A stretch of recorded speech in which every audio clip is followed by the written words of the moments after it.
రేపు క్యాబినెట్ తర్వాత ప్రభుత్వం ఎవరికి ఇస్తుంది, ఎవరికి ఎత్తగొడుతుంది అన్నీ తెలుస్తాయి. మాకున్న ఇన్ఫర్మేషన్ నేను చెప్తున్నా, ఈ స్కీమ్ను మొత్తానికి బొందబెట్టాలనేది వాళ్ళ ఆలోచన. ఇక మాకున్న ఇన్ఫర్మేషన్ గది. ఒక సేమ్ రుణమాఫీ చేసినామన్నారు. ఇప్పుడు 49,500 కోట్ల రుణమాఫీని 12,000 కోట్లు ఇచ్చి అయిపోయిందని ఎత్తగొట్టుకున్నారు. చారాన ఇచ్చి మొత్తం అయిపోయిందని రూపాయి అంత కట్టినామని చెప్పి నరికిండ్రు.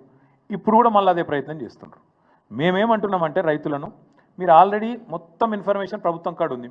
ఎవరికి ఎంత భూమి ఉన్నది, ఎవరు కౌలు రైతు, ఎవరి ఖాతా నెంబర్ ఏంది, ఎవరికి రైతు బంధు ఎంత ముట్టింది, మీరు ప్రజాపాలనలో దరఖాస్తులు ఎప్పుడు ఇచ్చిండ్రు, ఇవన్నీ ప్రభుత్వం కాడ ఉన్నాయి.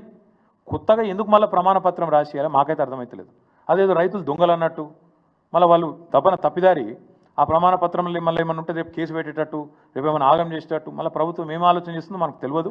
అందుకే భయపెట్టే ప్రయత్నం ఏదైతే చేస్తుందో రైతులను, తప్పకుండా దీన్ని మా పార్టీ తరఫున నిరసిస్తాము, తప్పకుండా ప్రతిఘటిస్తాము.